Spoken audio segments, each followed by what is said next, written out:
اعوذ باللہ من الشیطان الرجیم، بسم اللہ الرحمن الرحیم۔ تمام دیکھنے سننے والوں کو پروگرام جناب کی مٹی میں ظہیر بابر اسد کا سلام پہنچے۔ آج ہماری خوش قسمتی ہے کہ پاکستان ہی نہیں دنیا بھر میں جانی پہچانی شخصیت، علم و ادب کے روشن ستارے جناب پروفیسر ڈاکٹر خضر حیات نوشائی صاحب آج ہمارے پاس تشریف رکھتے ہیں۔ آپ سجادہ نشین ہیں درگاہ حضرت نوشو گنج بخش رنمل شریف اور دارالفقراء نوشائیہ سانپال شریف، یہاں سے آپ کا تعلق ہے۔ ہمدرد یونیورسٹی کراچی کے آپ پہلے پی ایچ ڈی ڈاکٹر ہیں اور اسلامی تصوف کی 1200 سالہ تاریخ جو ہے اس پر آپ نے تحقیق کی ہے۔ اردو، پنجابی اور فارسی کے اندر بہت ساری شاعری ہمیں ان کی ملتی ہے۔ آپ شاعر ہونے کے ساتھ ساتھ ادیب ہیں، مؤلف ہیں، محقق ہیں، ترجمہ نگاری کے اندر آپ نے کام کیا ہے، تاریخ نگاری آپ کا شعبہ رہا ہے۔ اس کے ساتھ ساتھ آپ نے نقادی کی ہے، تحقیق کا کام آپ کا بہت بڑا ایک علمی سرمایہ ہے۔ اس کے ساتھ ساتھ آپ نے پنجابی، اردو اور فارسی کے ساتھ ساتھ انگریزی میں بھی متعدد کتب جو ہیں اور مقالات جو ہیں ان کا ترجمہ کر کے ان کو شائع کیا ہے۔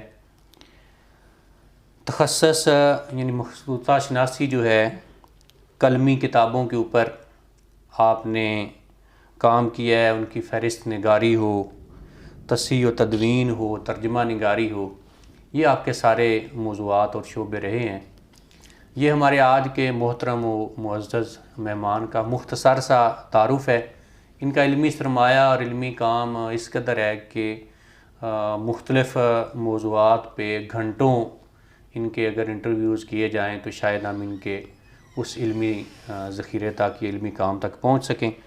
تو ہم بلا تاخیر اپنے آج کے اس انٹرویو کا آغاز کرتے ہیں۔ السلام علیکم ڈاکٹر صاحب۔ بسم اللہ، وعلیکم السلام ورحمۃ اللہ وبرکاتہ۔ ڈاکٹر صاحب، سانپال جیسے پسماندہ گاؤں کے اندر اتنی بڑی لائبریری اور اس قدر کام، اس کے حوالے سے بھی انشاءاللہ آپ سے بات ہوگی۔ میں یہ چاہوں گا کہ آج کے دیکھنے والوں کو، سننے والوں کو، آج کے طلباء کو جو صاحب علم و دانش ہیں ان کے لیے آپ کی جو ابتدائی زندگی ہے، بچپن کے حالات و واقعات، مشکلات، اس کے اوپر تھوڑی سی روشنی ڈالیں۔ بسم اللہ الرحمن الرحیم۔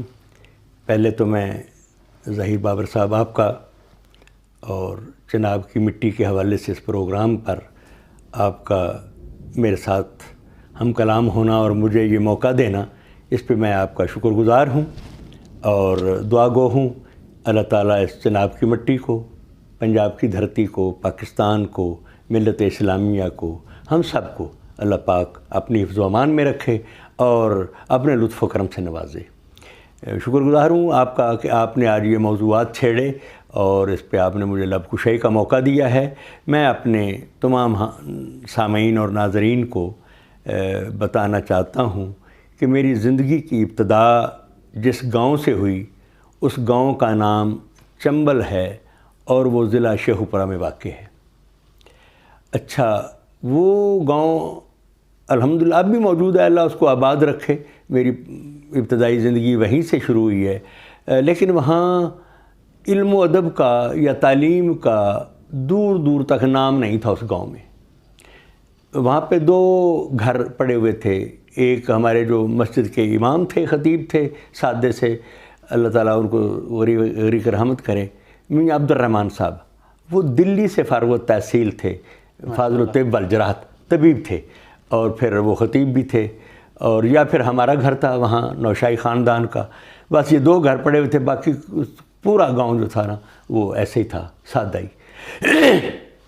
لیکن اس سادگی میں جو ایک لطف تھا، ہم آہنگی تھی، محبت تھی، اخلاق تھی، وہ اب نہیں ملتا۔ دور حاضر کی علمی دنیا میں سیلفش لوگ ہیں ضرور، لیکن وہ جو رچا تھا، جو محبت تھی کچے گھروں میں، جو ایک ہم آہنگی تھی، یعنی برداشت کیا، گاؤں کا ایک ہی کنواں تھا، مسجد کی کھوئی کہتے تھے، اس میں سے پانی لاتے تھے. پھر بالآخر لوگوں نے اپنے گھروں میں بنائی، تو ہمارے گھر میں بھی ایک کنواں چھوٹا سا بن گیا، اس سے پانی نکالتے تھے. تو دور ابتدائی جو ہے وہ ایسا ہے.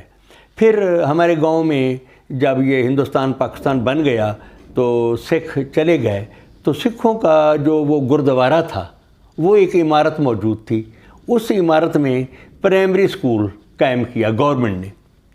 اچھا، اب جو اس کے اولین مدرس تھے، ہماری خوش قسمتی یہ ہے کہ ہم ان کے سامنے زانوِ تلمذ طے کیا، شاگرد ہوئے. وہ تھے، کیا حسین آج ذکر ہو گیا میرے استاد مکرم سے، قاضی غلام رسول صاحب. قاضی غلام رسول صاحب، اللہ پاک ان کے درجات بلند فرمائے. وہ گاؤں کے بیک وقت 3 طرح کی خدمات تھی ان کی. وہ میاں عبد الرحمن صاحب، جن کا میں نے پہلے ذکر کیا کہ وہ دلی سے فارغ التحصیل تھے، ان کے وہ بیٹے تھے میاں عبد الرحمن صاحب کے، اور وہ مسجد کے امام اور خطیب بھی تھے. تو ماسٹر غلام رسول صاحب جو تھے وہ بیک وقت ہمارے استاد تھے، مسجد کے خطیب تھے، یعنی جمعہ پڑھاتے تھے، اور پھر طبیب تھے. فرسٹ فزیشین گاؤں کے وہی تھے. کسی کو علاج معالجہ کرانا ہوتا تھا تو وہ انہیں سے کراتا تھا. تو ان کی 3 خدمات تھی، استاد بھی تھے، طبیب بھی تھے، اور خطیب بھی تھے.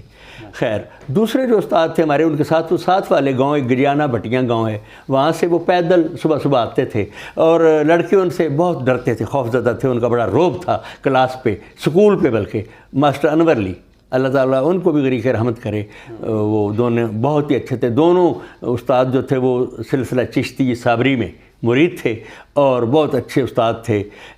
ماسٹر انور علی صاحب کا میں آپ کو بتاؤں، انہوں نے ہمیں تختی لکھانا سکھائی پرائمری میں. اچھا، وہ تختی لکھتے لکھتے ہی جو خط بنا، حالانکہ خطاطی نہیں سیکھی لیکن خوش خطی ضرور، یعنی تحریر اچھی لکھنا آ گئی. اس کا نتیجہ میں پہلے ہی بتا لوں کہ پرائمری اسکول کا نتیجہ مرتب ہوا جا کے پی ایچ ڈی کلاس میں. میں نے جو اپنا مقالہ لکھا پی ایچ ڈی کا، وہ سارا میں نے اپنے ہاتھ سے لکھا، سارا ہاتھ سے لکھا، اور وہ اسی طرح چھپا جیسے میں نے لکھ دیا. وہ میں آپ کو اگر آپ چاہیں تو میں ابھی پہلے دکھا لوں بات آگے بڑھنے سے پہلے. یہ دیکھیے، یہ پوری کتاب ہے، میرا پی ایچ ڈی کا مقالہ ہے، اور یہ سارا میرے قلم سے لکھا ہوا ہے. آپ اس کو ایک نظر ادھر دکھا سکتے ہیں. تو یہ میرے ان استادوں کی مہربانی جنہوں نے ہمیں تختی لکھوائی. تو پھر وہ خط ایسا ہوا، ہینڈ رائٹنگ ایسی ہوئی کہ یہ بغیر لائنوں کے لکھا ہوا ہے. اس کے پیراگراف، حاشیہ آپ دیکھ لیں، کسی ایک لائن میں دوسری لائن میں کوئی فرق نہیں، سب متوازن اور الحمدللہ ٹھیک ٹھاک.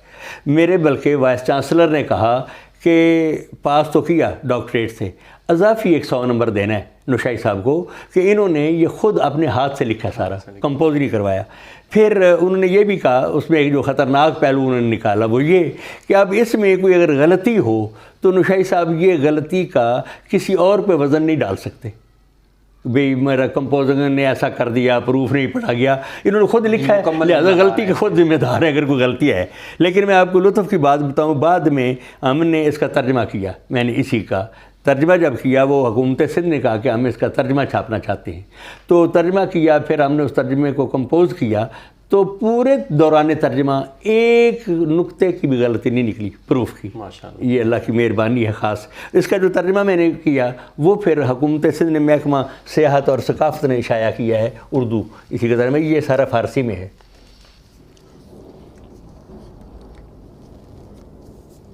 صحیح ہے.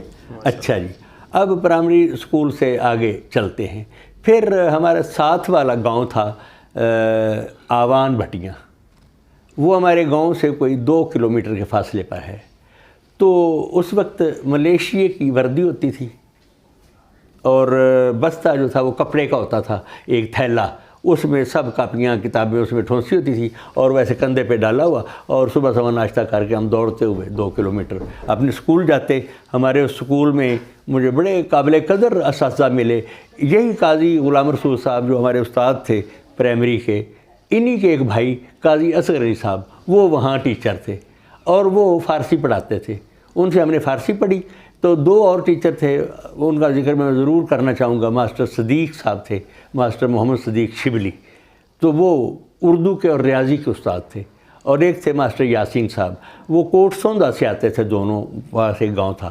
کیا دور تھا، سائیکلوں پہ وہ آتے تھے، ان ٹائم آتے تھے، ان ٹائم جاتے تھے۔ پھر یہ ہوا کہ جب ہم مڈل کی 8ویں کلاس میں گئے تو وہ بورڈ کے امتحانات ہوتے تھے۔ اب بورڈ کے امتحانوں کی تیاری ہمیں اسکول میں رکھ کر کی جاتی تھی، رات وہیں رکھتے تھے، اس کو کہتے تھے نائٹ کلاس، رات کی کلاس۔ اچھا، کوئی اس کا ٹیوشن فیس یا کچھ نہیں، وہی جو تنخواہ ان کو سرکار سے ملتی تھی اسی پہ وہ اپنے شاگردوں کو تیار کراتے تھے۔ انہوں نے ہماری تیاری کرائی، اور وہ سن 65 کی جنگ بھی لگی ہوئی تھی اور امتحان کچھ لیٹ بھی ہوئے، لیکن الحمدللہ پھر وہ ہم نے امتحان پاس کیے۔ پھر جو ہائی اسکول تھا وہ ہمارے گاؤں سے کوئی 9 کلومیٹر کے فاصلے پر ہے، بلکہ 9-10 کلومیٹر ہوگا، اجنیا والا ہائی اسکول۔ وہ پرائیویٹ اسکول تھا، پبلک ہائی اسکول، تو ہم سائیکلوں پہ جاتے تھے۔ اب صبح صبح ہاتھ بھی بڑے ٹھرے ہوتے تھے سردی سے، تو لیکن وہ جو لڑکا لیٹ ہوتا تھا وہ سوٹیاں مارتے تھے اس طرح۔ تو وہ ایک دور تھا، استاد سختی کرتے تھے لیکن وہ ہمارے فائدے کی تھی۔ اب تو ایک اعلان ہو گیا جی، مار نہ پیار، وہ نہ پیار ہے نہ مار ہے، کسی بچے پہ کوئی روب نہیں ہے، اور استاد بھی اب ٹیوشنیں پڑھاتے ہیں، پیسے لیتے ہیں، تجارت ہو گئی اب تعلیم بھی۔ الحمدللہ میں شکر ادا کرتا ہوں کہ ہم جس دور میں پڑھے ہیں اس دور میں تعلیم تجارت نہیں تھی، خدمت تھی اور پڑھنا تھا۔ اور استاد جو اردو کا استاد ہے وہ صرف اردو نہیں پڑھا رہا، وہ اس کے ساتھ سیاق و سباق سے عربی بھی، اردو بھی، فارسی بھی ملا کے تو ایک ذہن سازی کرتے تھے، ادیب بناتے تھے، شاعر۔ پھر ہمارا وہ بزم ادب ہوتی تھی، اس میں نظمیں سنانی، کہانیاں پڑھنی یا کچھ نہ کچھ حصہ لینا، تو یہ شوق انہوں نے ابھارا اور چلایا، تو چلتا رہا سلسلہ۔ اس نے اتفاق یہ ہے کہ جو ہی میں نے میٹرک کیا جس سال، اسی سال دسمبر میں آ کے میرے والد صاحب کی ڈیتھ ہو گئی، فوت ہو گئے میرے والد مکرم۔ تو نتیجہ یہ ہوا کہ وہ سارا گھر بار کا جتنا بھی بارے گراں تھا وہ گھر میں بڑا لڑکا ہونے کی باعث وہ میرے سر پہ آ گیا۔ اللہ کی توفیق تھی، اللہ نے یہ سر پہ ڈالا، اسی نے ہمت دی، اسی نے برداشت کی قوت عطا کی۔ تو یہ ہوا کہ پھر گھر کا کام کاج شروع ہو گیا، کھیتی باڑی، زراعت، ہماری زمینیں تھیں وہاں ضلع شیخو پورہ میں، تو وہ ہل چلانا، اس وقت ہل کی کاشتکاری ہوتی تھی، ٹریکٹر نہیں ہوتے تھے، بیلوں سے وہ چلانا، ہل بھی چلانا، گندم کاٹنی، اس کو گانا، وہ سارا ایک عمل جو تھا زمینداری کا، مال مویشی سنبھالنا، چارہ کترنا، بنانا، وہ کرتے رہے کچھ عرصہ وہ کیا۔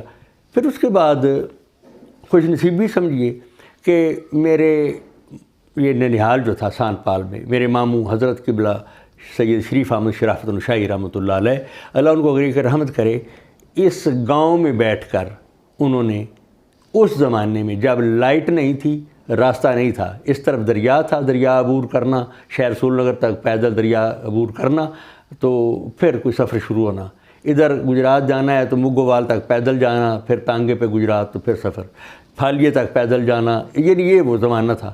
اس زمانے میں جب خود کار پینسلیں قلم نہیں تھے، قلم بنا کے دوات بنا کے لکھا جاتا تھا ڈوبے لگا کے، اس زمانے میں انہوں نے 300 کتاب لکھی یہاں بیٹھ کر اس گاؤں میں۔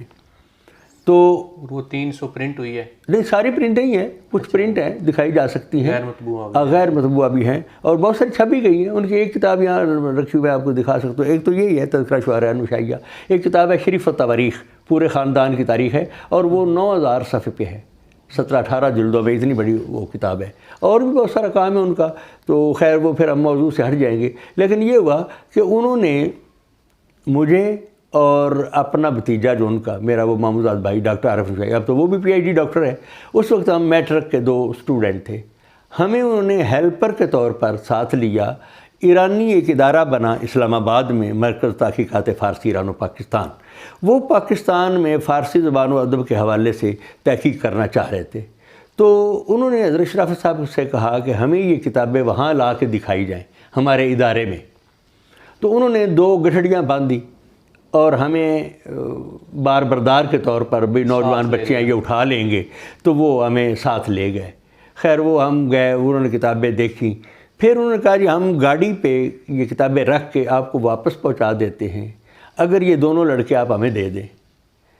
وہ نیا ادارہ بنا تھا، مرکز تحقیقات فارسی ایران و پاکستان، اور اس میں جو اس کے بانی تھے علی اکبر تھے جو ڈائریکٹر، لیکن اس میں جو فعال کردار تھا وہ ہمارے استاد تھے محمد حسین تسبیحی، محمد حسین تسبیحی ایرانی تھے۔ وہ مخطوطات پہ، کلمی کتابوں پہ کام کرنا چاہتے تھے، پاکستان کی لائبریریوں کا سروے کرنا، سروے آف لائبریریز جن میں فارسی مخطوطات موجود ہیں۔ انہوں نے پھر وہ کتاب لکھی، کتاب خانہ ہے پاکستان کے نام سے، اور ان میں موجود فارسی مخطوطات کا پھر ایک فہرست نگاری کی گئی، جس کو انگلش میں ہم یونین کیٹلاگ کہہ سکتے ہیں۔ اس کو فارسی میں پھر فہرست مشترک نسخہ ہائے خطی فارسی پاکستان کے عنوان سے وہ پھر 14 جلدوں میں کتاب چھپی ہے۔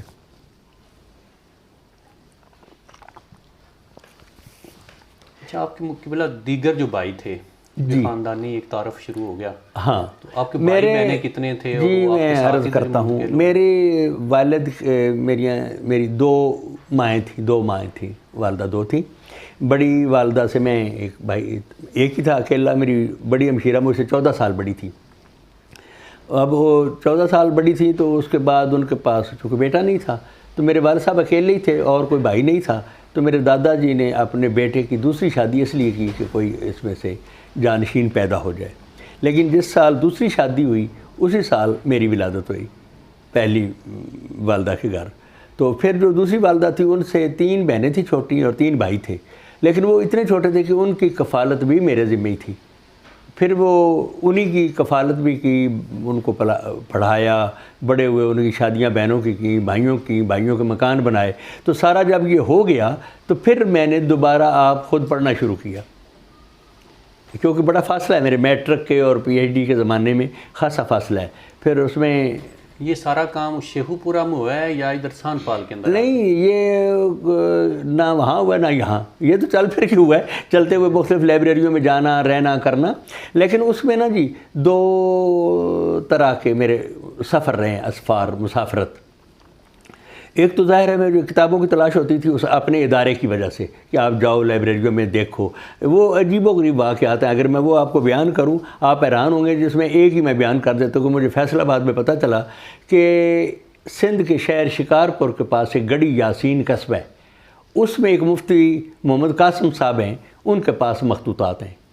تو میں فیصل آباد سے گاڑی بیٹھ گیا، سکھر گیا، وہاں سے شکارپور پوچھ پہنچا کے کسی طرح وہاں پہنچ گیا۔ تو وہ مفتی صاحب قبلہ نے مجھے مسجد کے حجرے میں ٹھہرا دیا۔ اب جو کتابیں تھیں وہ ان کے گھر میں تھیں۔ اچھا، وہ گھر کی جب خواتین کام کر لیتی تو ادھر نا ایک بادگیر ہوتا ہے چھت کے اوپر ہے، جیسے ہوا اوپر سے لیتے ہیں اس میں، تو وہ اس بادگیر سے صرف ہوا نہیں آتی تھی، روشنی بھی آتی تھی۔ وہ اندر اپنے اگلے کمرے میں جا کے اس بادگیر کے نیچے بٹھا کے وہ کتاب دکھاتے تھے، باہر مسجد میں نہیں لاتے تھے، ڈرتے تھے کہ کوئی لے نہ جائے، کوئی چھین نہ لے، تو کلمی کتابیں تو وہ وہاں دکھاتے۔ اب وہاں تھوڑی دیر ہم کام کرتے، کیونکہ کلمی کتابیں پڑھنا اتنا آسان نہیں کہ آپ فر پڑھ لیں، اس میں تو اس کا نام تلاش کرنا ہی ایک بہت مشکل مرحلہ ہوتا ہے۔ لیکن وہ جب میں تھوڑا سا کام کر لیتا تو کہتے اب خواتین نے کام کرنا ہے، آپ باہر چلیں، پھر میں چلا جاتا۔ قصہ کو ہوتا یہ کہ 14 دن مجھے وہاں رہنا پڑا۔ میں گھر سے ایک ہی سوٹ میں گیا تھا، ایک سوٹ میں 14 دن میں نے وہاں گزارے۔ پھر ادھر مسجد میں پھر آشنائی ہوگی، کچھ لوگ واقف کار بھی پنجاب سے آئے، وہ لڑکا تھا، میں اس وقت داڑھی مونچھ بھی نہیں تھی، تو بھئی لڑکا کام کرتا ہے، تو مجھے کسی نے پوچھا آپ کیا کام کرتے ہیں؟ تو میں نے بتایا، تو انہوں نے کہا یہاں تو بہت بڑی لائبریری ہے، جو سندھ اسمبلی کے سپیکر تھے آغا صدر الدین یا بدر الدین، ان کی وہاں پہ بہت بڑی لائبریری۔ اچھا، وہ نا بلڈنگ ساری لکڑی کی بنی ہوئی، تو اسی میں الماریاں بھی بنی ہوئی، کرسیاں بھی بنی ہوئی۔ تو وہ جب پتہ چلا تو پھر میں ادھر بھی گیا، تو وہ تو مہمان نواز بڑے تھے، بڑا ان کے مہمان خانے بھی تھے، تو وہ میں نے ایک دن میں ساری دیکھ لی، کیونکہ آزادی تھی کتابیں دیکھنے کی سارا، تو ایک دن میں وہ بھی دیکھی۔ تو اس طرح ہمیں شوق گراں نگری نگری جگہ جگہ لے گیا۔ ساتھ میں ہمارا سلسلہ چونکہ حضور نوشہ گنج بخش رحمۃ اللہ علیہ کی وجہ سے ایک پیری مریدی کا سلسلہ بھی تھا، میرے والد صاحب کا حلقہ سندھ میں اور ادھر کافی تھا مریدین کا، تو ان کو بھی دیکھنا ہوتا تھا۔ تو وہ پھر اس سلسلے میں بھی میرا سفر ہوتا تھا جانا، ساتھ مثلا کراچی میں کام کر رہے ہیں، ساتھ مریدین کو بھی مل رہے ہیں، رات کو دن کو وہ اپنا ہم کام کرتے تھے۔ پھر میں نے شخصی جو لائبریریاں تھیں اداروں کے علاوہ، جیسے ویسے تو میں نے پنجاب یونیورسٹی لائبریری میں آذر کلیکشن پہ کام کیا، وہ ایک اتنی بڑی فہرست چھپی۔ پھر ہمدرد یونیورسٹی پہ کیا، وہ بھی ایک کتاب 1988 میں چھپ گئی تھی۔ پھر کراچی یونیورسٹی پہ کیا۔ پھر ڈاکٹر این اے بلوچ بہت بڑے ہمارے وزیر تعلیم رہے ہیں سندھ کے، ان کی لائبریری دیکھی، اس کی مخطوطات کی فہرست، وہ پھر ایران سے چھپی، اور ادھر جام شور سندھ یونیورسٹی کا ایک رسالہ نکلتا تھا تحقیق، اس میں چھپی۔ پھر ڈاکٹر نواز علی شوق کی گنجینہ شوق کے نام سے میں نے کتاب لکھی. تو اس طرح کئی کام ہیں جو بس وقت کے ساتھ ساتھ ہوتے گئے اور چھپتے گئے, چھپنے کا بھی حالات ہوتے گئے. اور جو بہن بھائی تھے ان کی شادیاں ہو گئیں, بھائیوں کی بھی بہنوں کی بھی. جب یہ سارا کچھ ہو گیا تو میں ہمدرد یونیورسٹی سے ڈگری لے چکا, تو وہاں ایک بزرگ تھے, ان کا نام تھا حکیم سید اکرام حسین سیکری, میرپور خاص میں چشتی نظامی سلسلے کے بزرگ تھے. میں وہاں گیا تو انہوں نے ایک عجیب سا نا مجھے حکم لگا دیا. ہم درویشوں کے ماننے والے ہیں, بات مانتے ہیں کہ بزرگ ہیں, بات کہہ رہے ہیں. انہوں نے نا اپنے حجرہ خاص میں بٹھا کے میرے دائیں ہاتھ پہ تسبیح رکھی, یہ تسبیح ہوتی ہے, بائیں ہاتھ پہ 500 کا نوٹ رکھا. فرمایا کہ یہ دین کی علامت ہے, دین ہے, یہ دنیا ہے. اللہ تعالیٰ آپ کو سب کچھ دے گا, دین اور دنیا, آپ جا کے اپنے بزرگوں کا کام کریں.